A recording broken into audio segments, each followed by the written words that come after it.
السلام عليكم، ازيكم؟ عاملين ايه؟ يا رب تكونوا بخير. معاكم اسماء البستاوي، والنهارده هنتعلم مع بعض ازاي تعملي الشنطه دي بكل سهوله. طبعا زي ما انتم شايفين الشنطه دي معموله من غرزه مركبه. طبعا من خلال الفيديو هنتعلم يعني ايه اصلا غرزه مركبه، وازاي لو قابلتني في اي ستايل شنطه تانية غير دي اقدر اعملها بخطوات بسيطه جدا. بتمنى لو بتهتموا بالنوعيه دي من الفيديوهات وبتستفادوا من شرحي ما تنسوش اللايك، لانه بيرفع الفيديو وبيساعد ناس كتيره تشوفه وباذن الله تستفاد منه. يلا بينا نشوف الخامات والخطوات مع بعض. مبدئيا كده هي دي كل الخامات اللي انا هحتاجها النهارده. معايا طبعا لولي، والخامات معايا كلها مستورده. معايا لولي مقاس 14 سي سي بي، تمام. ومعايا كمان لولي مستورد برضو مقاس 8. ده كده بالنسبه لاحجام الخرز اللي انا هستخدمها النهارده. تمام. بالنسبه للكميات هحتاج حوالي ربع كيلو من مقاس 8، وممكن ازيد شويه من مقاس 14، يعني ازيد من ربع كيلو بشويه. كمان هحتاج حلقة سهلة الفتح 4. كمان هحتاج بطانة. بالنسبة للبطانة خامتها ممتازة ومتاحة برضو من خلال صفحة القناة فيسبوك، هسيبها لكم في اول تعليق، عشان لو حابين اي خامة من الخامات دي تقدروا تطلبوها من الصفحة بتاعتي من خلال الرسائل. بالنسبة لمقاس الخيط انا هستخدم هنا خيط مقاس 70، مينفعش ابدا مقاس 60 ولا 50 ولا اي حاجه من الكلام ده، لازم 70. اشمعنى 70 اخترته؟ علشان الخرز الاساسي بتاعي اللي انا هستخدمه النهارده هو المقاس الكبير مقاس 14. طيب نسيب بقى الخيط كده على جنب شويه، وتعالوا نفهم الاول يعني ايه غرزه مركبه. الناس اللي متابعاني عارفين ان انا بحب قوي ان انا افهم الاول علشان اقدر اشتغل بكل سهوله. غرزه مركبه يعني مكونه من حجمين من الخرز، لكن الفرق ما بينهم مش بسيط، يعني مش 8 و10 مثلا، لا، الاحجام ما بينهم بتكون كبيره، او الفرق ما بينهم بيكون كبير. زي المقاسات اللي معايا النهارده، معايا مقاس 8 و14. تمام. دي اول حاجه. تاني حاجه بتكون عدد الغرز معايا معدي رقم 6، يعني دي غرزه عباره عن 8 خرزات. كل اللي انا بعمله بما انهم 8 هبتدي ان انا اخد 4 صغير و4 كبير، وابتدي ان انا اضيفهم بالتداول ما بينهم، يعني واحده صغيره وواحده كبيره بالشكل اللي انتوا شايفينه ده. تمام. يبقى انا معايا هنا كام خرزة؟ معايا 8، 4 صغيرين و4 كبار، وبدأت ان انا احط واحدة صغيرة وواحدة كبيرة، واحدة صغيرة وواحدة كبيرة، وهكذا لغاية ما بقوا ال8 معايا بالشكل ده. اهم حاجة ان انا دايما لما باجي الضم الخرز ده ببتدي بالصغيرة وبنهي دايما بالكبيرة. ليه بعمل كده؟ لان انا معايا الخيط هنا مقاسه كبير وعايزة انهي دايما في الخرزة الكبيرة. هبتدي ان انا الطرف اللي ناحية الخرزة الصغيرة امسكه، والطرف التاني اللي ناحية الخرزة الكبيرة برجع في الخرزة الكبيرة مرة تانية، بحيث ان انا اعمل فيها الحلقة بالشكل ده، وابتدي من الحلقة دي اسحب طرف الخيط التاني. وبمجرد ما بسحب طرف الخيط التاني ببتدي ان انا اسحب الخيط بتاعي واعمل الغرزة بتاعتي، وكمان العقدة تبقى ثابتة تحت الخرزة الكبيرة. بصوا بقى الغرزة معايا مظبوطة جدا ازاي. الغرزة سهلة جدا جدا جدا. مكونة من كام خرزة تاني؟ مكونة من 8. تمام. اهم حاجة وانا بلضم الخرز ببتدي بالصغيرة وبنهي في الكبيرة. طيب هاجي بقى على الغرز اللي بعد كده هعمل ايه؟ طبعا انا معايا في الخيط واحدة، يبقى انا فاضل لي كده 7. هاجي على ايدي اليمين وهبتدي الضم 3 خرزات صغيرة وكبيرة وصغيرة بالشكل ده، وهسيب الطرف ده خلاص. هاجي على الطرف التاني ومفروض الضم فيه 4 خرزات. بما انهم 4 يبقى هعمل ايه؟ هاخد 2 صغيرين و2 كبار. زي ما اتفقنا ببتدي بالصغيرة، فبالتالي هبتدي ان انا اضيف واحدة صغيرة واحدة كبيرة، واحدة صغيرة واحدة كبيرة. وبما ان ده الطرف اللي عدد الخرز فيه اكبر، تمام، عكس ده هبتدي ان انا اسيب ال3 خرزات واجي في الرابعة وارجع فيها واعمل حلقة، وابتدي اسحب طرف الخيط التاني منها. تمام. هتتكون معايا نفس الغرزة تاني. وبرده العقدة او الربطة اللي انا عاملاها في الخرزة الكبيرة اللي في النص. شايفين الشكل ماشي معايا مظبوط ازاي؟ معايا طرفين من الخيط. هاجي على الطرف اليمين ده وهبتدي ان انا اضيف فيه 3 خرزات، واحدة صغيرة، تمام، بعد كده واحدة كبيرة، بعد كده واحدة صغيرة، تمام. وهسيب الطرف ده كده على جنب، لان انا شغلي كله دايما بيبقى في الجنب اللي عدد الخرز فيه اكبر. هاجي على الجنب التاني وهبتدي ان انا اخد 2 صغيرين و2 كبار. تمام. هبتدي ان انا الضم واحدة صغيرة، واحدة كبيرة، واحدة صغيرة، وواحدة كبيرة. تمام. هبتدي ان انا اسيب ال3 نفس الجنب التاني، وهاجي على الرابعة اللي هي الكبيرة وهبتدي ان انا ارجع فيها. بعمل حلقة ببتدي اسحب طرف الخيط التاني منها. بمجرد ما بسحب طرف الخيط التاني من الحلقة دي واثبت الحلقة اللي معايا دي في الخرزة الكبيرة اللي انا شغالة عليها، هتتكون معايا الغرزة بكل سهولة. يعني هي الغرزة كلها سهلة جدا بنفس طريقة الغرزة الرباعية اللي احنا بنعملها، بس الفكرة كلها في ترتيب الخرز وفي شكله وفي حجمه. فاهميني؟ تمام. فبالتالي انا هكمل بنفس الطريقة. جنب بحط فيه 3 خرزات اهم، والجنب التاني بضيف فيه 4، ومعايا اصلا واحدة كبيرة اللي انا معايا في الخيط، يبقى عددهم كده كام؟ عددهم 8، يبقى انا ماشية مظبوط. 3 4.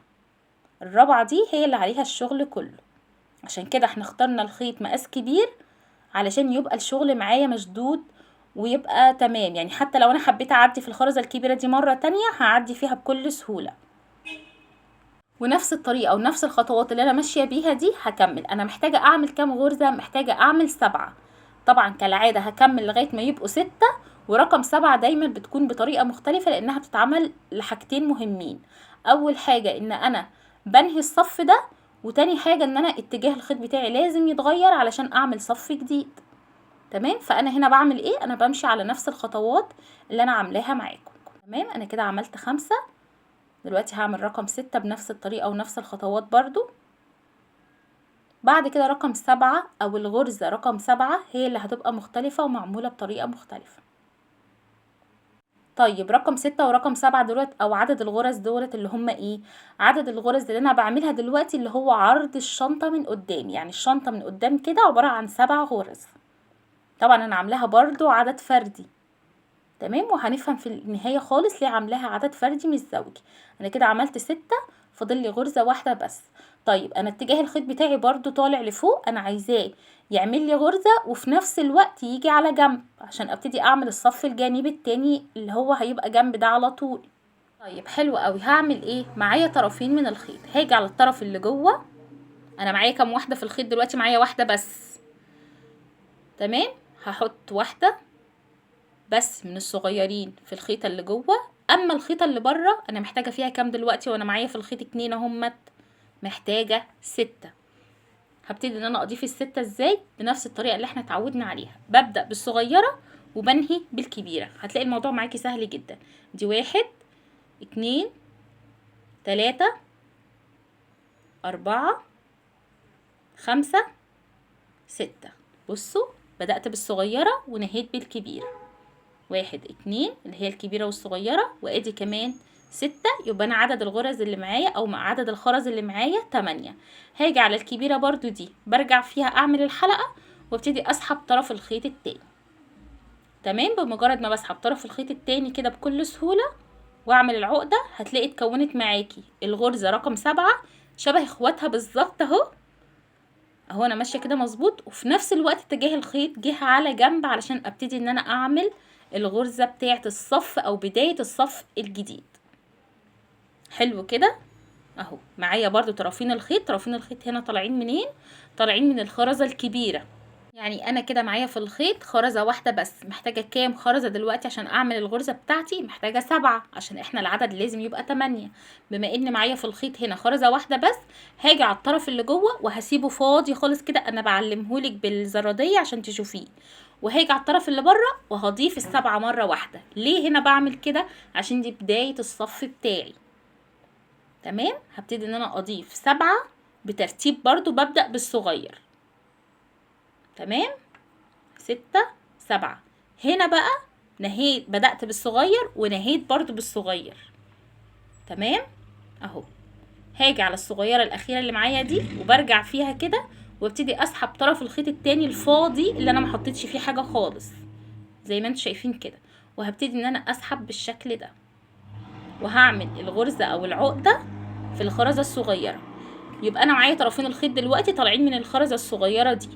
هاجي على الطرف اللي بره هسيبه، وهاجي على الطرف الداخلي وهعديه في الخرزتين الاخوات اللي هم ورا بعض على طول، دول صغيرين برضو، لان انا محتاجة هنا اعمل غرزة رباعية معدولة اهو. هعدي في الخرزة الصغيرة دي اهو، وهعدي في اللي بعديها كمان. تمام. معايا طرفين الخيط بصوا طالعين ازاي، طالعين من دي من واحده ودي من واحده تانية خالص. كل اللي انا هعمله دلوقتي هبتدي ان انا اضيف واحده بس في الخيطه طبعا اللي تحت، برجع فيها، بعد كده بسحب طرف الخيط التاني، هتلاقي تكون معاكي على طول الغرزه الرباعيه الوسطيه اللي هي بتبقى في النص. شايفين الشغل عامل ازاي اهو. معايا طرفين من الخيط، طرف فوق وطرف تحت، هاجي على الطرف اللي فوق وهبتدي ان انا اعديه في الخرزه الكبيره. تمام بالشكل ده. تمام. وهاجي على طرف الخيط اللي شبهه بالظبط اللي تحت وهعديه برضو في الخرزه الكبيره اللي جنبه. يبقى انا مهمه الخيط في النص تعمل لي الغرزه الرباعيه دي بالخرز الصغير، بعد كده بتطلع كل طرف من الاطراف في الخرز الكبير ده. بعد معايا الخيط فيه كام خرزه، بلاقي 3، فاضل لي كام على 8؟ فاضل لي 5. هضيف ال5 دولت في الخيطه اللي بره. 1 2 3 4 5. هتلاحظي ايه؟ هتلاحظي ان انت دايما لما تدخلي بقى في الغرز الداخليه بتاعت الشنطه بتبداي بالصغير وبتنهي برضو بالصغير. ليه بنهي بالصغير؟ علشان العدد معايا يبقى مظبوط، وعشان ابتدي اعمل الغرزه الداخليه المربعه اللي احنا لسه عاملينها. تمام. انا واقفه هنا معايا طرف الخيط اللي جوه، هبتدي ان انا اعدي في الخرزتين اللي هم ورا بعض على طول دول. تمام اهو. طرف الخيط اللي هو جنبهم ببتدي ان انا اعدي فيهم الاتنين مره واحده. تمام. بعد ما بعدي باجي على طرف الخيط اللي تحت وبضيف خرزه واحده صغيره، برجع فيها واعمل الحلقه، وابتدي من الحلقه دي اسحب طرف الخيط التاني. اتكونت معايا الغرزه الرباعيه الصغيره اللي جوه. معايا طرفين الخيط، هبتدي ان انا اعدي في الكبيره اللي فوق بالطرف اللي جنبها، والطرف اللي تحت هعدي في الكبيره اللي جنبه برضو. تمام. سهله جدا، يعني ما تفكريش ان هي علشان شكلها كده هي صعبه، لا، هي محتاجه بس ان انت تركزي وهتبتدي ان انت تعمليها بكل سهوله. معايا كام خرزه في الخيط؟ معايا 3. محتاجه كام عشان يبقوا 8؟ محتاجه 5. 3 صغير و2 كبير، والعدد الكبير هو اللي ببتدي بيه. يعني انا معايا 3 صغير فعشان كده بدأت بيه. 5 ونهيت بيه برضو بالشكل ده. تمام. هاجي على الصغيره برجع فيها اعمل حلقه، بعد كده بسحب طرف الخيط التاني الفاضي اللي انا ما عملتش بيه اي حاجه. معايا طرفين الخيط طالعين من الخرزه الصغيره اللي انا لسه عامله فيها العقده، هاجي على طرف الخيط اللي جوه وهعديه في الخرزتين اللي ورا بعض على طول الصغيرين.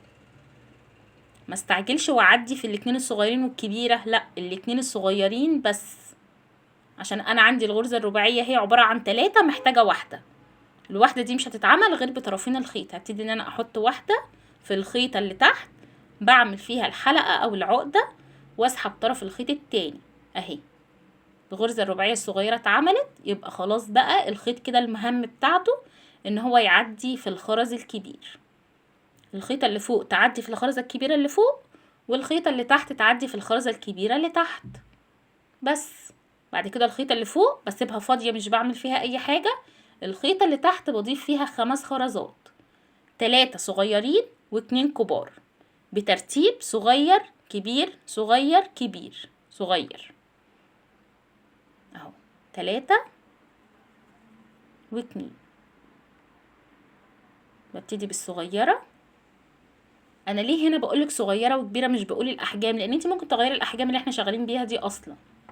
يعني ايه؟ يعني ممكن تشتغلي مثلا بمقاس 6 ومقاس 12، هتبقى برضو شغاله معاكي وهتبقى كويسه. ممكن بدل ما هما كلهم لون واحد ممكن تغيري الالوان، بس الفكره لازم تبقى هي واحده، مش هتتغير. يعني الطريقه هيها مش هتتغير. تمام. هبتدي ان انا طرف الخيط اللي فوق زي ما اتفقنا هعديه في الخرزتين الصغيرين ورا بعض. دي 1، ادي 2، وهقف لغايه كده.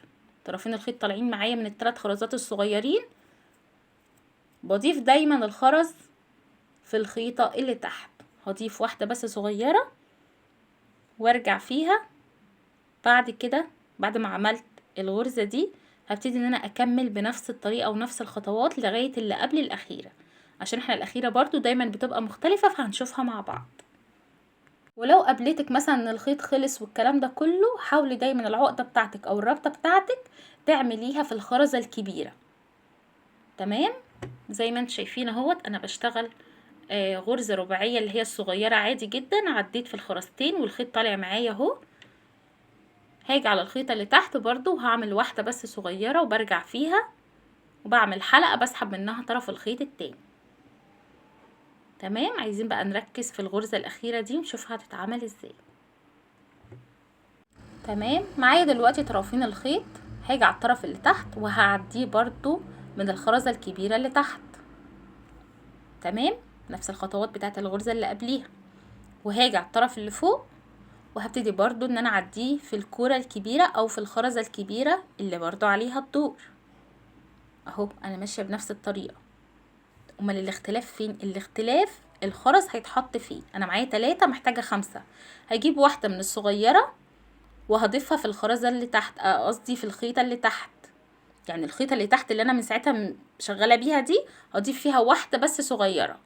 يبقى انا فاضل لي كام؟ 4. معايا 4 اهو، 3 في الخيط وضفت واحدة صغيرة تحت، فاضل لي 4. هضيفهم فين؟ هضيفهم في الخيطة اللي فوق. 1 2 3 4.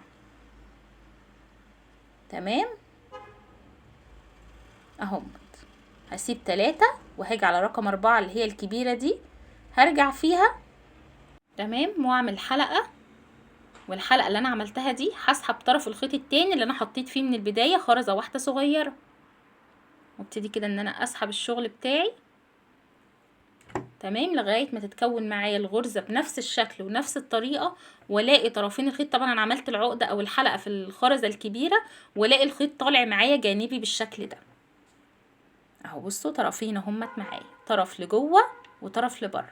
معايا في الخيط خرزة واحدة بس، يبقى انا محتاجة 7. ادي 1 2 3 4، ادي 5،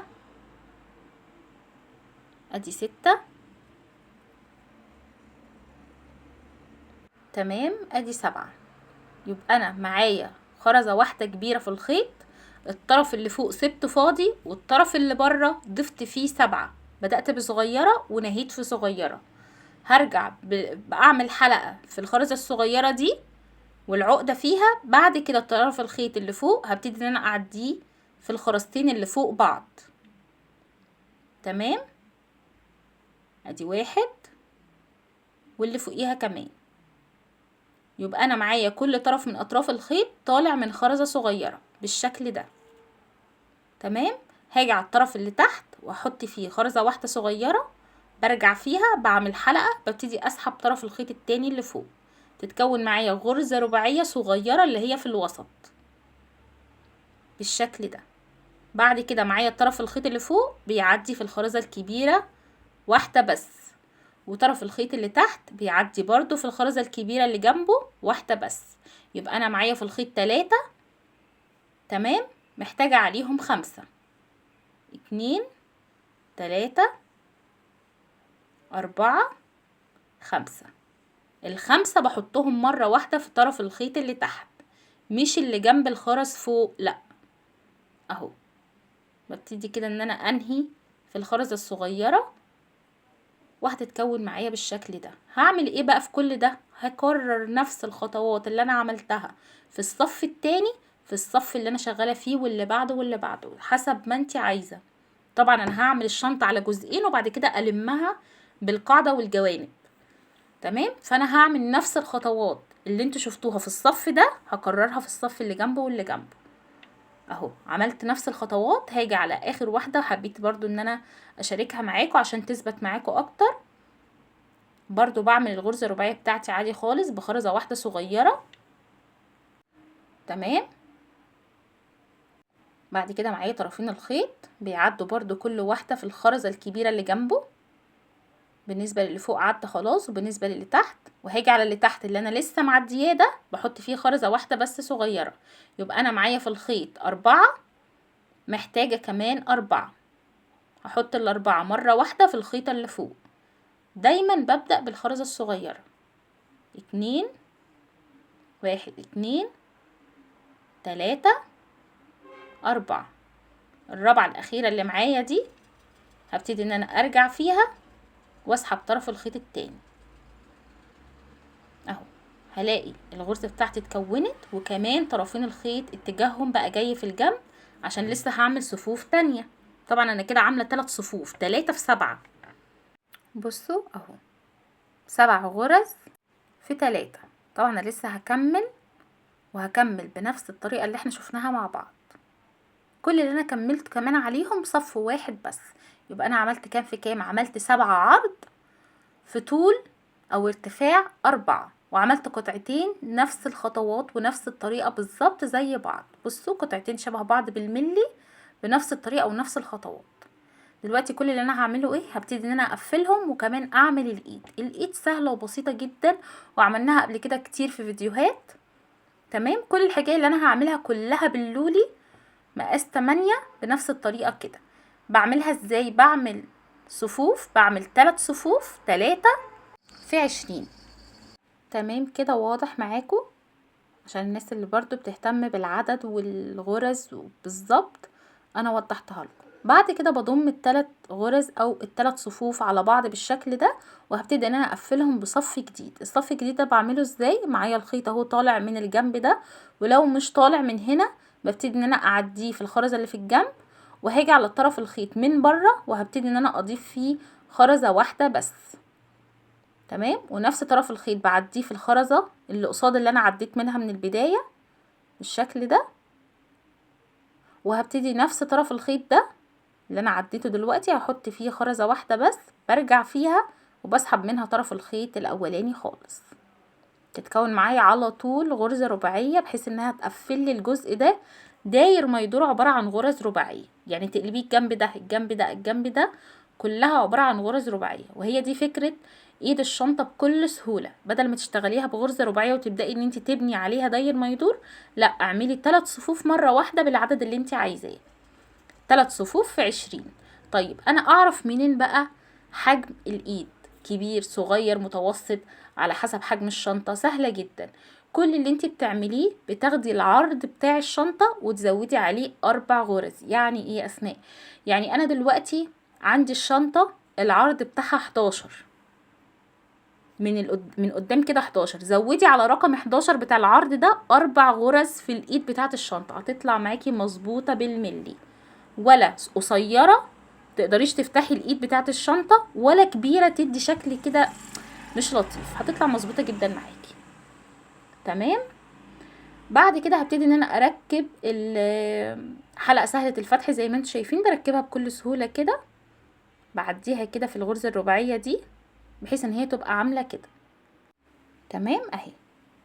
ده بيكون شكلها. وطبعا عملت منها 2 بس، طبعا عشان ما اضيعش وقتكم حبيت ان انا اعمل واحدة كده والتانية عملتها معاكم. يلا بينا بقى نقفل الشنطة بتاعتنا دي، وبعد كده نشوف هنعمل ايه. طب بما ان انا عملت كده، طب ليه ما عملتهاش قطعة واحدة وقفلتها من الجناب؟ لا، الطريقة اللي انا بعملها معاكم دي هتخليها تطلع مظبوطة معاكي اكتر. معايا هنا الخيط طالع من الخرزة دي لان هي دي اللي انا هشتغل عليها. طب لو انا ما عنديش الخيط طالع من هنا، هتعديه في الخرزة الكبيرة دي بالشكل ده، اللي هما يبقوا قصاد بعض. تعالوا نقرب كده ونشوف الدنيا فيها ايه. تمام. انا معايا اهي قطعتين الخرز قصاد بعض اهم. معايا الخيط طالع من هنا، هاجي على طرف الخيط من بره اللي هو الخارجي، وهبتدي ان انا اخد 3 خرزات صغيرة وكبيرة. تمام. وبعد كده صغيرة. تمام. بعد كده كل الشغل بتاعي طرف الخيط اللي بره.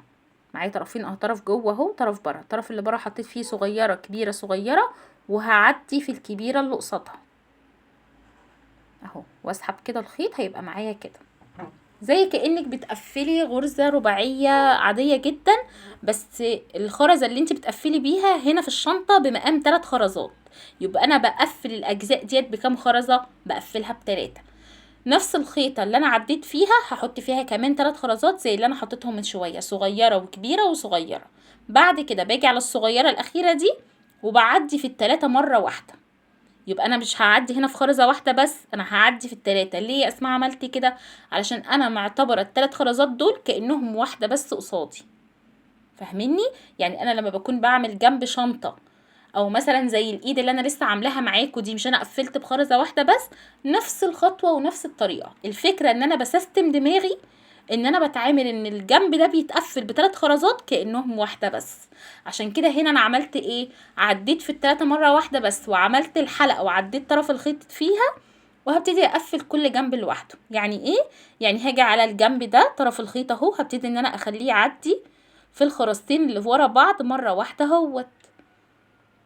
تمام. انا عايزه اقفل هنا غرزه رباعيه، بس هقفلها بخيطه واحده بس. بعد كده هضيف خرزه واحده بس، وبنفس الخيطه هبتدي ان انا اعدي في ال3 خرزات مره واحده. ادي واحد، بصوا اهي، شوفت عملت معايا ازاي. هبتدي ان انا اعدي في الاتنين دول تاني، لان انا اساسا عايزه الخيط برضو يبقى طالع منه. يبقى انا هنا مستخدمه ايه؟ مستخدمه طرف خيط واحد بس. تمام. وبعدي كده في الخرزه دي. بعد كده بنفس الخيطه دي المفروض ان انا اعديها بقى في الكبيره دي. يبقى الجنب ده خلاص كده انا عملته. فاهميني؟ تعالوا نشوف الجنب التاني هنعمل فيه ايه عشان الموضوع يبقى واضح معاكي اكتر. تمام. انا كده الشغل مظبوط. سيبنا بقى من الفردة دي خالص. تعالوا نشوف الجنب التاني. انا هنا معايا الخيط اهو، المفروض ان انا اعدي بيه في الخرزتين اللي ورا بعض دول اهو. ادي واحد وادي اتنين.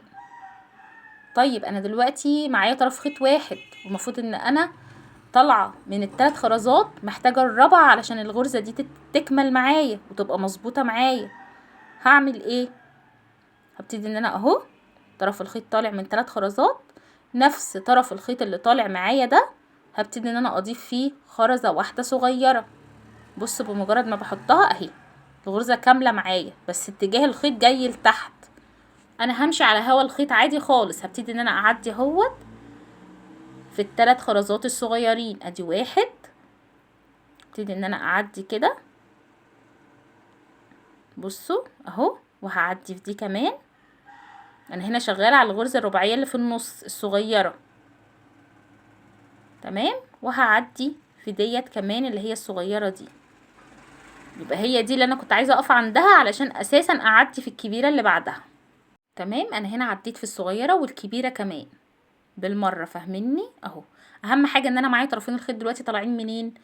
الاتجاهين او الجنبين لازم يبقوا زي بعض بالملي. انا هنا معايا طرف الخيط طالع من الخرزه الكبيره، والجنب التاني نفس الحكايه.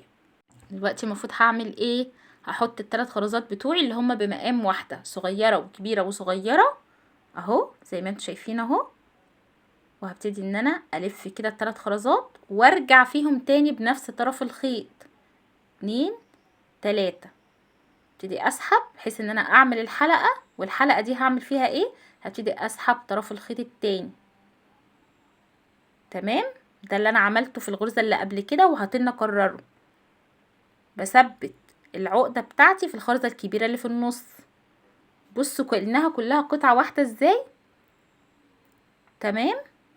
معايا طرف الخيط اللي في الجنب، معايا خرزتين اهم، هبتدي ان انا اعدي فيهم. دي واحد اتنين. محتاجه خرزه واحده صغيره عشان تتكون غرزه رباعيه. احط واحده بالشكل ده، وهلاقي الخيط بتاعي نازل على تحت كده، هيعدي في ال3 دول مره واحده. دي واحد اتنين تلاتة اهو، والخرزة الكبيرة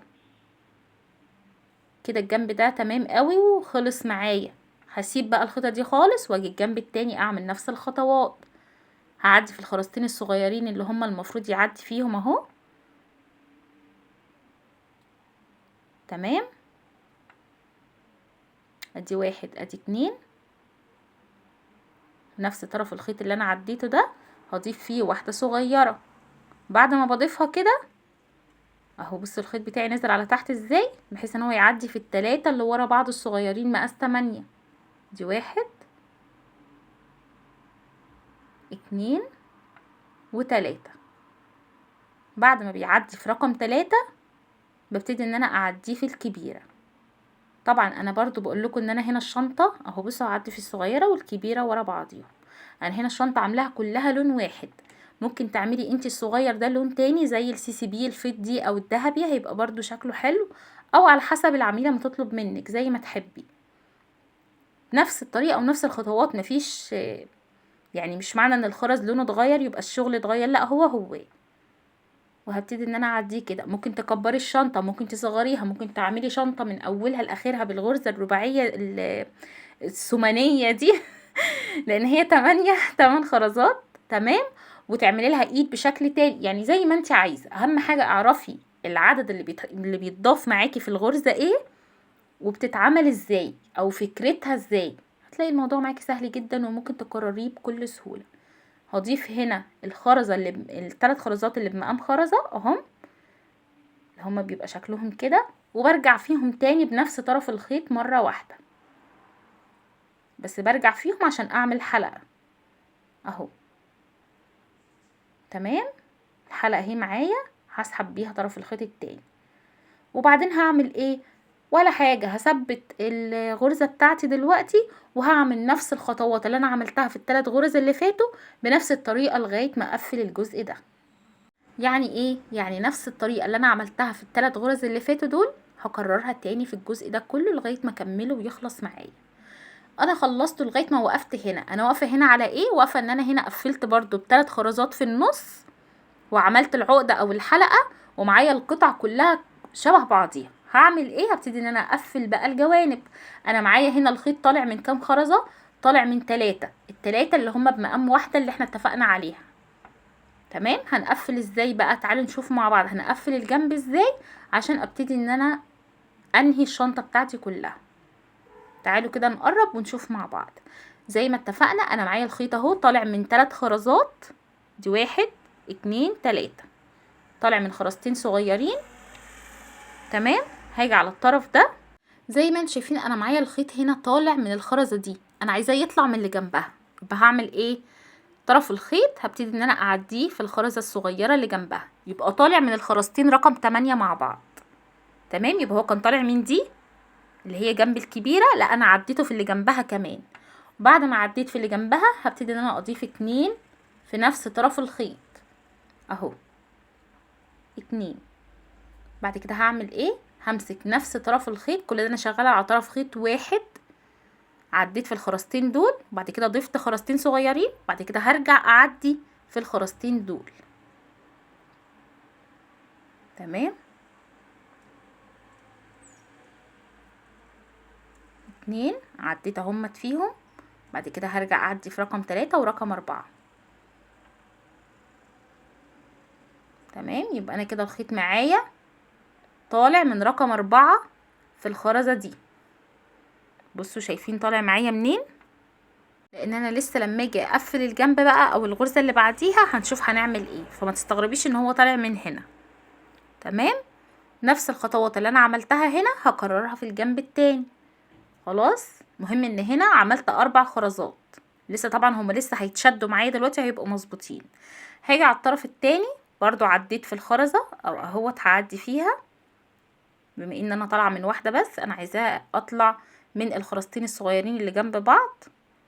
خلاص طرف الخيط ده كده هركنه على جنب، انا شغاله على ده دلوقتي اهو. خرزتين اهمت ورا بعض، نفس طرف الخيط هضيف فيه 2 مقاس 8 اهمت، وبنفس طرف الخيط هبتدي ان انا اعدي في الخرزتين اللي انا لسه برضو معديه فيهم، ده هما دول. ادي 1 2. تمام اهو. بعد كده هعدي برضو في الخرزتين دول التاني. انا ليه بعمل كده؟ علشان انا شغاله كل الخطوات دي بطرف واحد بس من الخيط، فانا عايزاه يبقى متماسك ومشدود معايا اهو زي ما انتم شايفين اهوت. بصوا الشكل عامل ازاي. لسه بقى لما يتقلب الخيط لجوه مع تقفيل الجنب هتفهموني قصدي ايه. طرف الخيط اهوت انا شغاله على واحده واحده. طرف الخيط اهوت هنمسك ده كده على جنب، طرف الخيط اهو طالع من الخرزتين دول هخليه يعدي تاني في الاتنين الصغيرين اللي جوه. يعني اللي انا بعمله ده، اللي انا بعمله ان انا كاني ماشيه داير ما يدور جوه ال4 خرزات دول. المهم ان هما يبقوا معايا 4. تمام. انا شغاله كل شغلي فيهم. بعد ما عديت في الاتنين اللي في الجنب دول هعدي في الكبيره اللي عليها الدور. بس كده. تمام. هاجي على الطرف التاني وهعمل نفس الطريقة. يبقى انا عديت في الاتنين اللي جوه وبعدين في الكبيرة. هنا هعمل ايه؟ معايا طرف الخيط طالع اهو، هبتدي ان انا اعدي في الاتنين دول وفي الكبيرة اللي بعديهم. يعني انا ضفت الاتنين اللي بره دول، لكن انا دلوقتي بعدي في الاتنين اللي ثابتين معايا جوه الشنطة. ادي واحد وبشد الخيط بتاعي كده، ادي اتنين، وادي الكبيرة اللي انا المفروض ابقى طالعة منها. بصوا اهو. هعمل ايه بقى هنا اهو؟ بصوا الشكل عامل ازاي، هو ده اللي انا محتاجاه. هبتدي ان انا اكمل الغرزة بتاعتي. هاجي على اي طرف من الاطراف، مش هتفرق الطرف ده او الطرف ده، مش هتفرق.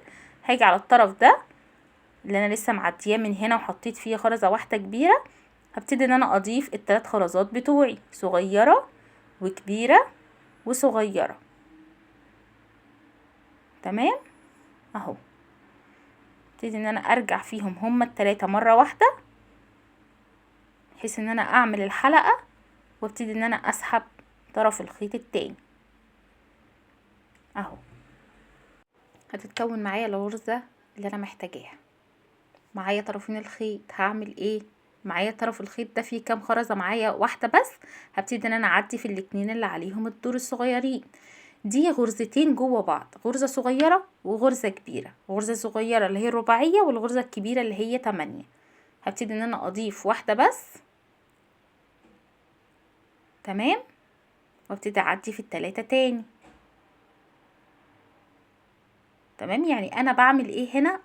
طرف الخيط بيخليني ان انا اضم الخرزة اللي باقية عشان يبقى 4. تمام اهو. بعدي في دي وبعدين في دي.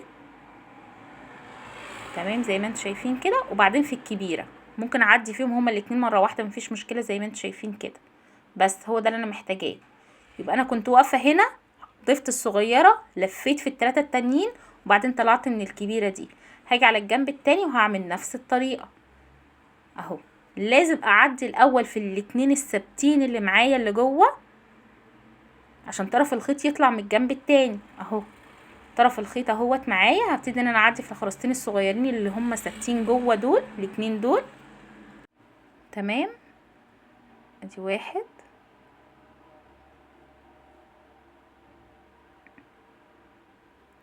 تمام. عديت كده في خرزة واحدة، هعدي في التانية اللي وراها على طول. وبعد ما بعدي فيها كده، انا معايا 3 خرزات بس، محتاجة عليهم واحدة. نفس طرف الخيط هبتدي ان انا اضيف خرزة واحدة بس، وارجع في ال3 خرزات تاني الصغيرين اللي تحتيها دول، ال3 دول كده مرة واحدة. وبعد كده بطلع من الكبيرة اللي بعديهم اهو. 2 3. تمام. شوفوا مشدودة معايا ومظبوطة ازاي. وهطلع من الكبيرة دي. بعد ما بطلع من الكبيرة دي بلاقي طرفين الخيط بتوعي زي بعض وطالعين من نفس المجموعة او من نفس الخرزة الكبيرة اللي انا محتاجاها. هعمل ايه؟ هاجي على اي طرف من الاطراف وهضيف 3 خرزات، صغيرة كبيرة صغيرة. برجع فيهم تاني عشان اعمل حلقة، ومن الحلقة دي ببتدي ان انا اسحب طرف الخيط التاني، وهكذا لغاية ما اكمل الجنب اهو. ضفت 3، هرجع تاني في ال3 دول، بعمل حلقة، ومن الحلقة دي ببتدي ان انا اسحب طرف الخيط التاني. تمام. طبعا الشنطة دي مناسبة جدا، يعني حتى لو مبتدئة وعايزة تعمليها، تابعي بس الخطوات اللي احنا بنتكلم عليها دي، وان شاء الله تعمليها وتطلع مظبوطة معاكي جدا. تمام. هعمل ايه؟ هعمل نفس الخطوات اللي انا عملتها في الغرزتين اللي قبل كده اهو. طرف الخيط بعديه في ال3 خرزات وبضيف واحدة، وبعد كده برجع اعدي فيهم هما ال3 تاني مرة واحدة، وبعد كده برجع اطلع من الخرزة الكبيرة، بحيث ان انا كده تبقى الغرزة الرباعية الصغيرة بتاعتي خلصت. وبدأت كده ان انا الخيط يبقى جاهز عندي اعمل الغرزة الكبيرة الكاملة اهو. نفس الطريقة ونفس الخطوات لغاية ما اكمل الجزء ده كله. هكمل الغرزة دي ونرجع تاني مع بعض نشوف هنعمل ايه. زي ما انتم شايفين انا خلصت الغرزة اللي قبل الاخيرة، ودي الاخيرة معايا. برضو عملت نفس الخطوات، وهاجي على طرفين الخيط، هاجي على اي طرف من الاطراف، وبرضو هضيف ال3 بتوعي زي ما انا. يبقى انا البداية والنهاية زي بعضيها، نفس الخطوات ونفس الطريقة. تمام. معايا 3 خرزات اهو هرجع فيهم. تمام. هي بس الفكرة كلها دلوقتي ان انا المفروض انهي الخيط بتاعي لان خلاص انا مش محتاجاه. تمام. لازم اثبت الحلقة او العقدة بتاعتي كويس جدا بالشكل ده. بعد كده كل اللي انا بعمله هبتدي ان انا عايزة اقرب طرفين الخيط لبعض علشان ابتدي ان انا اربطهم واعمل العقدة بتاعتي واربط الخيط بتاعي وانهيه. هبتدي ان انا اعدي في الخيط اهو. بصوا معايا طرفين الخيط ازاي. هاجي على اي طرف من الاطراف وهبتدي ان انا اعديه في الخرز ده كده بالترتيب لغاية ما يقرب عند ده، ولازم يقرب ناحية خرزة كبيرة علشان اربط بقى براحتي 5 ربطات ولا 6 ولا حاجة واعديهم جوه الخرزة الكبيرة دي. تمام. طبعا الشنطة دي مش بيتعمل لها قفل ولا بيتعمل لها اي حاجة اضافية تانية، فبراحتي بقى اعمل العقدة او الربطات بتاعتي في اي خرزة تعجبني، بس طبعا لازم تكون خرزة كبيرة عشان تستحمل الربطات والعقد ما تبقاش واضحة معايا او باينة. بصوا اهو هقف هنا وهاجي طرف الخيط التاني وهعديه في الخرزة بالشكل ده، الخرزة الكبيرة. تمام. بعد ما بعديه بلاقي طرفين الخيط بصوا زي ما انتوا شايفينهم. بصوا طالعين منين، واحده طالعه من الخرزه الصغيره وواحده طالعه من الخرزه الكبيره بس. وهبتدي بقى بما انهم قصاد بعض كده هبتدي ان انا اربط بقى براحتي خالص. تمام. بعد بقى ما بربطهم كويس جدا بمسك طرفين الخيط وبعديهم تاني في الخرزه الكبيره واسحب الشغل بتاعي او اسحب الخيط بتاعي بحيث ان العقده تبقى مفروده جوه الخرزه وما يكونش ليها ملامح خالص، ما تبقاش باينه خالص. انا هنا سويت الخيط اهو، طرفين الخيط هبتدي ان انا اعديهم في الخرزه الكبيره اهو وابتدي ان انا اسحبها بالزراديه او بايديكي تكوني ماسكه حاجه مثلا وتشديها كده بيها. تمام كده. بعد كده بقص الخيط الزياده. يبقى انا كده قفلت القاعده وقفلت الجنب بنفس الطريقه، وبنفس الطريقه قفلت بيها الجنب ده هقفل الجنب التاني بتاعي برضو بنفس الطريقه ونفس الخطوات علشان تبقى الشنطه بتاعتي كده خلصت وجاهزه بس لتركيب الايد وكمان تركيب البطانه اهو. ممكن كمان تعملي لها بطانه ثابته لكن هي بصراحه بتكون اللي عامله شبه الورده من فوق دي بيكون شكلها حلو جدا. تمام اهو. هبتدي ان انا اركب الايد، ولازم تركيب الايد يبقى ليها مسافة معينة ما تبقاش ولا بعيدة ولا قريبة قوي، لانها لو بعيدة هتخلي الشنطة بتاعتك مشدودة جامد، ولو قريبة هتبقى برضو سايبة كده مش مظبوطة. فانا هركبها من تاني غرزة معايا اهي. تمام. هسيب واحدة من هنا وواحدة من هنا وابتدي ان انا اركبها في النص اهو. بصوا بفتح كده الدبلة سهلة الفتح وبركب برضو الجزء التاني بنفس الطريقة. تمام اهو بالشكل ده. وطبعا برضو تركبي اللوجو بتاعك وكل حاجة مساحتها ممتازة، بتاخد موبايل وبتاخد متعلقات شخصية كتيرة. كمان البطانة بتبقى واخدة نفس مساحة الشنطة بالظبط. عايزة افكركم تاني ان كل الخامات دي متاحة من خلال صفحة القناة فيسبوك. عايزاكم تشوفوا البطانة. بصوا البطانة جامدة جدا وحلوة قوي ونوعيتها جميلة جدا، الخامة بتاعتها عالية وجميلة.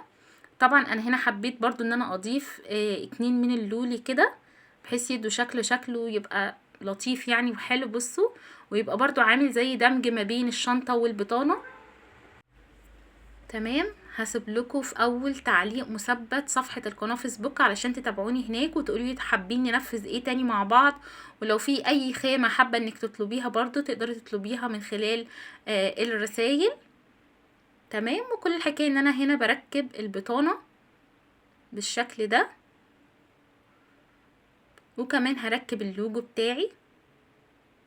بصوا بجد اساسا الخرز لما بيكون مستورد وخامته عالية بتفرق معاكي جدا جدا جدا، بتفرق معاكي وانتي شغالة، بتبقي شغالة مرتاحة كده وكمان الشكل بيبقى حلو قوي. كل مجهودك وتعبك ده بيبقى على يعني مش على الفاضي لو الخامات مش كويسة.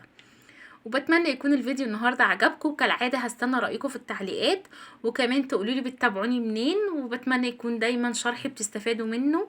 ولو انتوا معايا لغايه هنا ما تنسوش برضو اللايك، ولو انتوا اول مره تشوفوا قناتي ما تنسوش اللايك والاشتراك في القناه وتفعيل الجرس علشان يوصل لكم كل جديد. شكرا ليكم والسلام عليكم.